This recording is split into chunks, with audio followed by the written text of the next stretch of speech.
कि बांग्लादेश में दीपू दास की हत्या होगी। बिल्कुल गलत हुआ है। दीपू दास के हत्यारों को फांसी की सजा मिलनी चाहिए, मैं डिमांड करता हूं।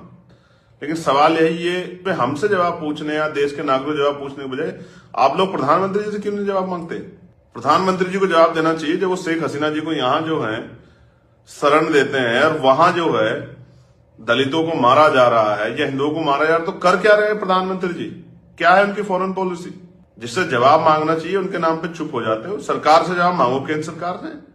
अगर केंद्र सरकार जो है दूसरे देशों में रहने वाले अल्पसंख्यकों की, जैसे यहाँ सिख अल्पसंख्यक है, जैन है, बौद्ध है, ईसाई अल्पसंख्यक है, तो वहां हिंदू अल्पसंख्यक है, दलित अल्पसंख्यक है, तो उनकी सुरक्षा के लिए क्या पॉलिसी है आपके पास?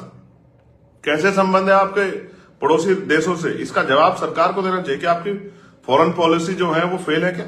लेकिन मेरा सवाल ये है, मैं आपके सामने भी रख रहा हूं, ये बड़े चालाक लोग हैं।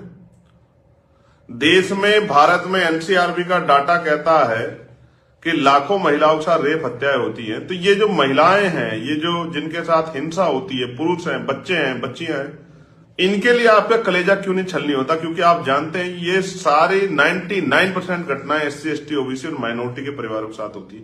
इस पे आपका कलेजा कभी छलनी क्यों नहीं होता? इस पे आपके मुंह से आवाज क्यों नहीं निकलती? मैं पूछना चाहता हूं, इंद्र मेघवाल की हत्या पे कितने लोग थे जो आंदोलन कर रहे थे?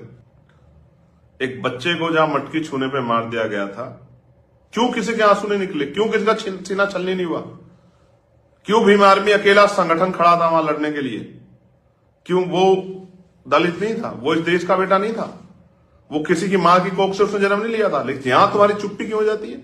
जब इंद्र मेघवाल को सिर्फ इसलिए मार दिया गया मूछे रखने पे, जिस घर गया था मैं उन बच्चों की शादी में, तब कोई दूसरा संगठन, हिंदू संगठन क्यों नहीं खड़ा था इस देश में उनकी आवाज बनने के लिए?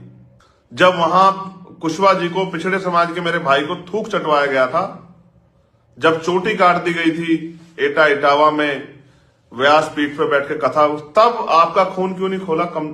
जो लोग आज चिंगाड़ मार रहे हैं, आंदोलन कर रहे हैं, सड़कों पर निकल रहे हैं, क्योंकि आपका राजनीतिक एजेंडा फिट नहीं बैठता है। तब आप चुप हो गए थे, तब आपकी जीभ को लकवा मार गया था, तब आप आंदोलन करते। जब कौशाम्बी में पाल समाज की बच्ची का रेप करके उसको जो है, उसके साथ उसके परिवार को जो है अपमान का सामना करना, तब आपका खून क्यों नहीं खोला? तब इस देश में मोमबत्तियां क्यों नहीं जली? जब एक नाबालिग के साथ इतनी बड़ी घटना हुई थी,